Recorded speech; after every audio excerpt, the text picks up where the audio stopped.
Halo Sobat Denok Ayu semua, terima kasih karena masih setia menunggu video-video terbaru dari Denok Ayu Novel. Jangan pernah lupa ya untuk selalu subscribe, like, and comment, agar Denok semakin semangat upload videonya.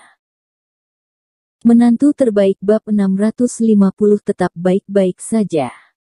Perilaku Ye Qingmei yang tidak terduga benar-benar mengganggu rencana awal Lin Yu. Karena Ye Qingmei ada di depannya, dia tidak bisa bergerak sama sekali, tetapi pada saat ini Ye Ruikuan mengepalkan tangan dan memukul leher Ye Qingmei dengan keras. Datang, Lin Yu tidak punya waktu untuk berpikir. Dia memeluk Ye Qingmei, membalikkan tubuhnya tiba-tiba, dan menunjukkan punggungnya ke Ye Ruikuan. Pada saat yang sama, kekuatan spiritual di tubuhnya tiba-tiba beredar dengan cepat, dan dengan cepat bergegas ke punggungnya. Ledakan. Tinju Ye Ruikuan memukul punggung Lin Yu dengan kuat, tapi Ye Ruikuan, yang awalnya berseri-seri dengan gembira, tiba-tiba mengubah kulitnya dan tiba-tiba berteriak, "Wow!" Dia mundur beberapa langkah, mencengkeram tangan kanannya dan berteriak dengan sedih. Dia hanya merasakan rasa sakit yang hebat dari tangan kanan hingga lengan bawahnya. Dia tahu bahwa meskipun telapak tangannya tidak patah, dia setidaknya memiliki tulang. Itu retak, dan daging sendi tangan kanannya kabur oleh daging dan darah dari tusukan tinju, darah merah mengalir. "Kakak senior, apa kamu baik-baik saja?" Lin Yu memeluk pinggang Ye Qingmei, memeluknya erat-erat, dan bertanya dengan prihatin. "Ah, aku baik-baik saja." Ye Qingbros menatap mata Lin Yu, berkibar dengan bulu mata panjang, lalu berdiri tiba-tiba, dan menarik tubuh Lin Yu kembali. Dia buru-buru memeriksa punggung Lin Yu dan berkata dengan cemas, "Jiarong, kamu baik-baik saja? Di mana yang sakit? Apakah itu sakit?" "Aku baik-baik saja, kakak perempuan, kulitku tebal dan tidak sakit." Lin Yu berbalik dan tersenyum padanya, dan berkata dengan acuh tak acuh. Dia sekarang pada tahap menjadi tubuh yang kokoh, dan pukulan orang biasa seperti Ye Ruikuan tidak layak untuk disebutkan kepadanya. Melihat bahwa Lin Yu benar-benar baik-baik saja, Ye Qingmei tiba-tiba menarik napas lega dan berkata dengan nada meminta maaf, "Jiarong. Maaf, aku lupa bahwa kamu begitu kuat, aku benar-benar kosong pada saat itu. Itu diblokir di depan Anda secara tidak terkendali." Dia sangat bersalah ketika dia berbicara. Dia tahu bahwa dia sedang membantu Jiarong sekarang. Jelas bahwa dia membuat masalah untuk Jiarong. Tapi apa yang dia katakan adalah kebenaran. Dia tidak berniat terburu-buru untuk menghalangi Jiarong. Dia hanya tanpa sadar menganggap Jiarong sebagai Xiaoyu yang membutuhkan perawatan dan membutuhkan dia untuk membela dia kapan saja. Bagaimana Lin Yu bisa gagal menyadari ini? Melihat Ye Qingmei, yang panik dan penuh menyalahkan diri sendiri, berkata dengan lembut, "Kakak senior, bagaimana saya bisa menyalahkan Anda? Jika bukan karena Anda melindungi saya ditembak terakhir kali. Tapi ini aku. Terima kasih, sudah terlambat." Lin Yu ingat situasi di mana Ye Qingmei membantunya memblokir peluru setelah pameran perhiasan terakhir selesai. Dia tidak bisa mengatakan kelembutan dan rasa bersalahnya. Jika bukan karena Ye Qingmei dan alam bawah sadar hari ini untuk memblokir peluru untuk dirinya sendiri, dia sangat mungkin lagi ini akan mati sekali. "Semuanya sudah berakhir, dan apa yang kamu sebutkan?"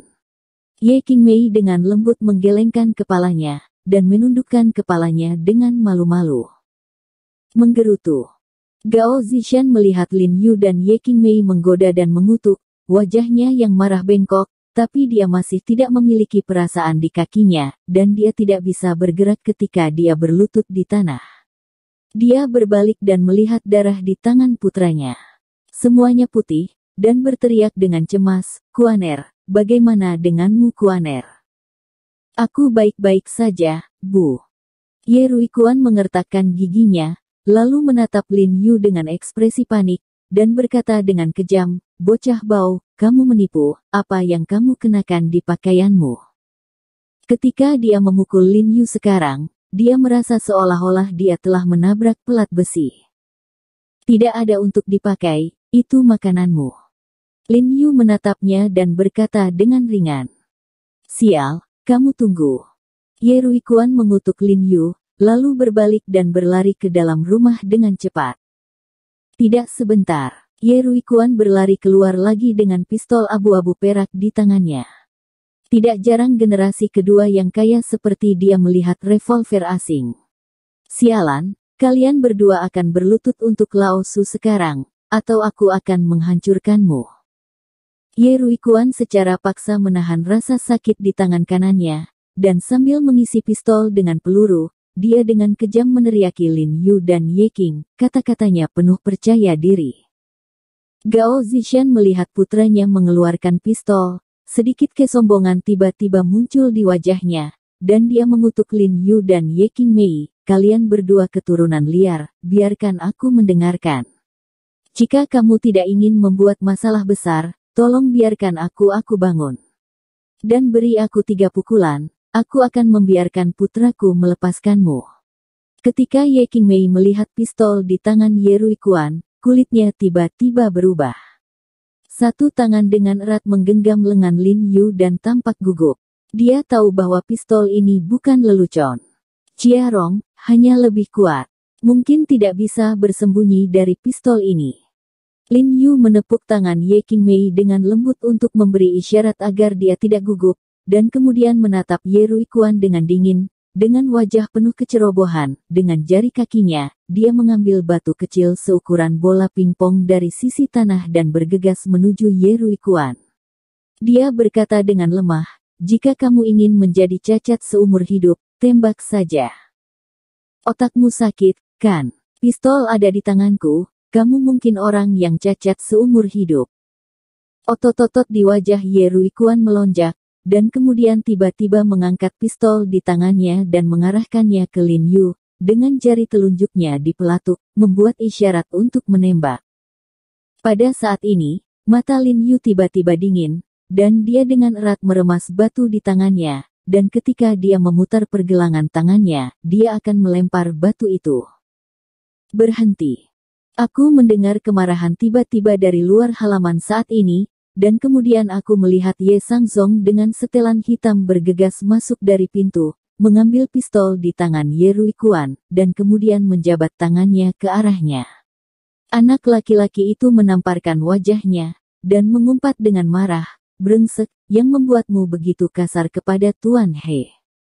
Mata Ye Sangzong memerah. Liu Yuan yang menatap jelas benar-benar marah, melihat kembali pada Lin Yu dan Ye Qing Mei, dan kemudian dengan cepat menambahkan, dan saudarimu, kamu menodongkan senjata ke saudaramu, kamu tidak takut pada guntur dan guntur. Ye Sangzong menamparkan kepalanya 2 kali.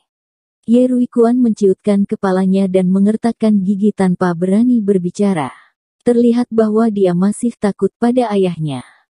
Berhenti, dasar tidak berguna, jangan pukul anakku. Gao Zishan melihat anak laki-laki Ye Sangzong begitu besar, dia langsung berteriak, dan tanpa sadar bangkit, meskipun kakinya sudah sadar, dia masih tidak bisa menggunakan kekuatannya. Segera dia jatuh ke tanah lagi. Dasar jalang, diam. Ye Sangzong. Gao Zishan memarahi dirinya sendiri seperti ini di depan Lin Yu dan Ye Qing Mei, wajahnya tiba-tiba tenggelam, dan dia berteriak pada Gao Zishan. Siapa jalang yang kau tegur?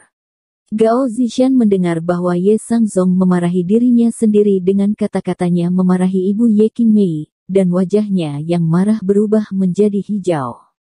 Dia terhuyung-huyung dari tanah dan melambaikan tangannya. Dia terhuyung-huyung ke arah Ye Sangzong dan bergegas menuju Ye Sangzong dengan kukunya. Wajah, dan kutukan di mulutnya pada saat yang sama, kamu tidak berguna. Ye Sangzong sangat marah ketika mendengar ini, melihat wanita yang meninggal ini benar-benar melanggar hukum. Dia bergegas tanpa mengucapkan sepatah kata pun, melingkarkan lengannya, dan menamparkan wajah Gao Zishan dengan tamparan di wajah. Bentak. Dengan tamparan yang jelas dan keras di wajah, tubuh Gao Zishan hampir berputar sebelum jatuh ke tanah, dan kemudian seluruh wajah kirinya dengan cepat membengkak seperti balon, dan itu merah, dan bahkan sudut mulutnya bocor. Darah. Ye Qingmei menyaksikan adegan ini dan menekan bibirnya dengan erat, merasa sedikit rileks di hatinya. Pemukulan dan omelan yang diderita ibuku, sekarang akhirnya jatuh pada rubah ini. Ibu. Setelah melihat ini, Ye Ruikuan bergegas menemui ibunya. Gao Zishan tampak sedikit pusing oleh kipas tamparan ini, matanya kabur, dan butuh beberapa saat untuk mengurangi kekuatannya. Lalu dia mencengkeram wajahnya yang menyakitkan dan menatap Ye Sangzong dengan ngeri, dan berteriak, Kamu memukulku lagi untuk putri perempuan jalang ini. Dia baik-baik saja dengan Ye Sangzong selama bertahun-tahun. Ye Sangzong hanya memukulinya 2 kali. Ini adalah kedua kalinya. Terakhir kali adalah ketika dia pergi ke Qinghai untuk bersujud kepada ibu Ye Qingmei. Jadi dia membenci Ye Qingmei dan ibunya saat ini. Pukulmu dengan ringan. Ye Sangzong menunjuk ke arah Gao Zishan dan berteriak dengan marah, jika kamu berani untuk tidak menghormati Lao Su dan putri Lao Su akan segera menceraikanmu, di mana cintamu, dan kamu terus mengancamku dengan bajingan ini. Saya memberikannya kepada Anda, saya tidak menginginkannya, jika kalian berdua ingin keluar saja. Gao Zishan mendengar kata-kata Ye Sangzong, wajahnya berubah dalam sekejap. Melihat bahwa Ye Sangzong bahkan tidak menginginkan putranya, dia jelas sangat marah. Dia tiba-tiba menjadi lamban. Dia duduk di tanah dan menelan sisa kata-katanya, tetapi matanya benci. Dia melirik alis Ye Qing. Apa yang kamu lihat? Melihat pakaian Gao Zishan yang lembut, Ye Sangzong tiba-tiba menjadi lebih energik, dan terus mengaum pada Gao Zishan, ini adalah rumah Lao Su. Ini juga rumah putri Lao Su.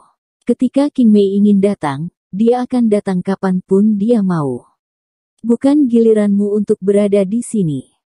Ye Qingmei melirik Ye Sangzong setelah mendengar kata-kata itu.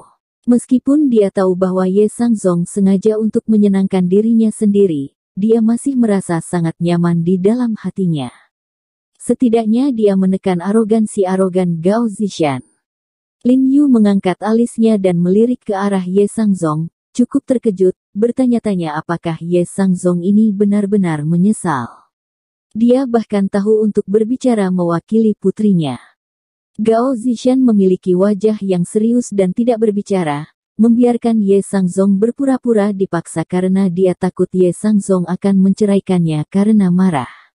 Anda harus tahu bahwa hampir semua properti keluarga mereka terdaftar atas nama Ye Sangzong. Setelah bercerai, dia mungkin tidak mendapatkan apa-apa, dan mungkin lebih murah untuk Ye Qingmei wanita jalang kecil ini. Dan kamu, sikap apa terhadap adikmu barusan? Ye Sangzong memarahi putranya dengan wajah tenang, cepat minta maaf pada adikmu. Ye Ruikuan menggertakkan giginya dengan erat, menundukkan kepalanya dan tidak mengatakan apa-apa. Saya sedang berbicara dengan Anda, apakah Anda tuli? Ye Sangzong menaikkan volumenya, meraung dengan marah. Tubuh Ye Ruikuan tiba-tiba menggigil saat melihat ibunya tidak mengucapkan sepatah kata pun. Lalu dia berdiri dengan enggan, menundukkan kepalanya, dan berkata kepada Ye Qingmei, Ye, maafkan aku. Dengan siapa kamu berbicara? Ye Sangzong bergegas 2 langkah dengan cepat, menendang kaki Ye Ruikuan, dan memarahi, kakak. Ini adikmu.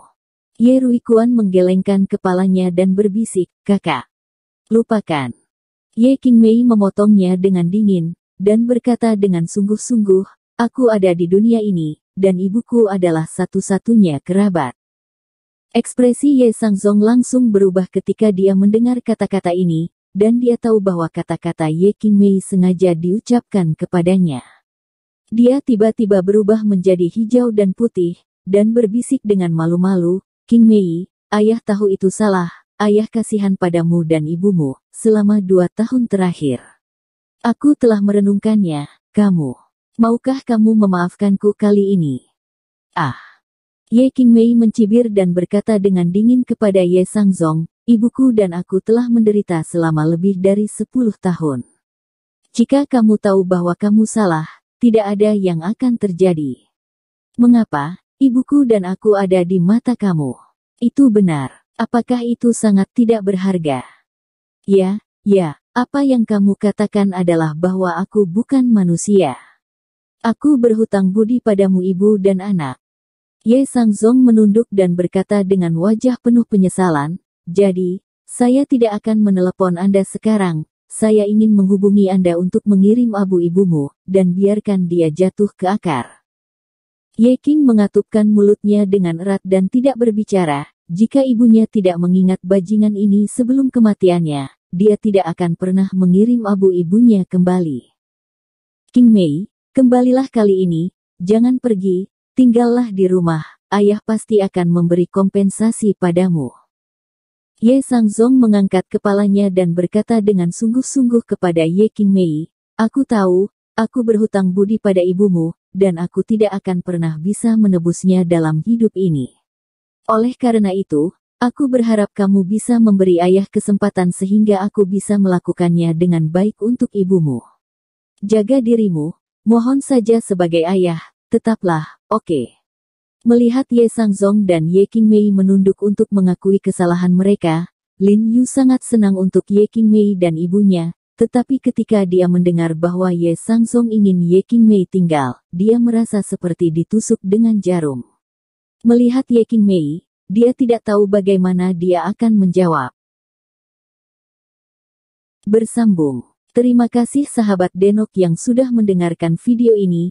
Jangan lupa like, comment, and subscribe ya. Terima kasih.